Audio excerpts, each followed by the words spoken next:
Hi hello welcome to mixed talks.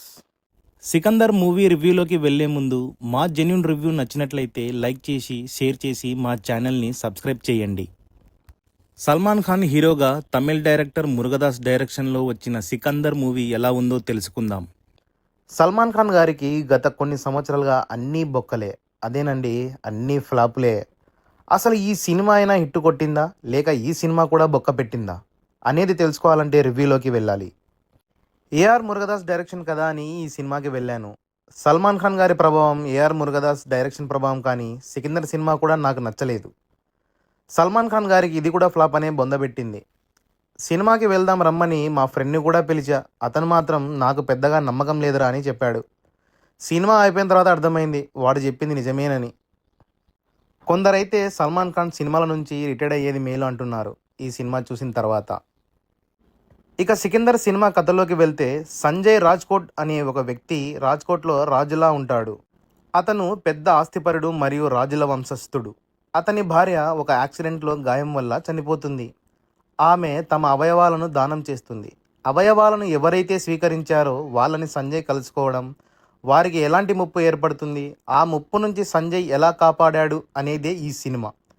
నేను ఈ సినిమాకి రేటింగ్ ఇవ్వదలుచుకోలేదు, ఎందుకంటే 2.5 రేటింగ్ కంటే తక్కువ ఉన్న సినిమాలకి నేను రేటింగ్ ఇవ్వదలుచుకోలేదు. అంటే మీరే అర్థం చేసుకోండి. సినిమాలో ఏమన్నా హైలైట్స్ చెప్పాలంటే కొన్ని చోట్ల గ్రాండ్గా తీశారు, కొన్ని విజువల్స్ బాగున్నాయి అంతే. మురుగదాస్ మాస్టారు ఆ పాటలు సినిమాకు అవసరమా? అవసరమైన చోట ఎందుకని ఇరికించి పెట్టారండి?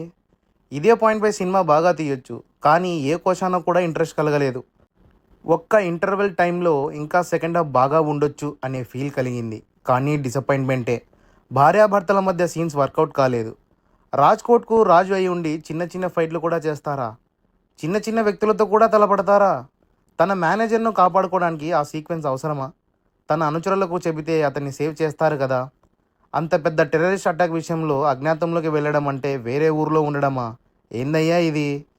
హీరో ముంబైకి వస్తే సిగ్నల్స్ ట్రేస్ చేసి ముంబై పోలీసులు కనుక్కోలేరా? హీరో దగ్గర డబ్బు ఉంది, ప్రతి పని చిటికలో అయిపోతుంది. అలాంటప్పుడు కాపాడాలనుకునే వాళ్ళందరినీ ఒక సేఫ్ ప్లేస్లోకి తీసుకుపోవచ్చు కదా. ఏమన్నా అంటే అక్కడక్కడ ఫైట్స్, ఆ ఫైట్స్ కూడా బాగాలేవు. సినిమా మొత్తం చాలా ల్యాగ్ అనిపించింది. సినిమా అయిపోతే టైం సేవ్ చేసుకుంటాననే ఫీలింగ్ కలిగింది. మురుగదాస్ గారు కథనంపై దృష్టి పెట్టి ఉంటే బాగుండు, దానికన్నా ఆ ఫైట్లు ఆ పాటలపై దృష్టి పెట్టారు. సత్యరాజ్ గారిని సరిగా వాడుకోలేదు. ధన్యా బాలకృష్ణ గారి సినిమాలో ఎందుకున్నారో అర్థం కాలేదు. కాజల్ అగర్వాల్ క్యారెక్టర్ అనవసరం. ఆ హీరోయిన్ ఈ సినిమాలో సరిగా ప్రాధాన్యత ఇవ్వలేదు. ఒక పోలీస్ ఇన్స్పెక్టర్ రాష్ట్రాలు దాటి పోస్టింగ్ తీసుకోవచ్చా? ఇదెక్కడ లాజిక్?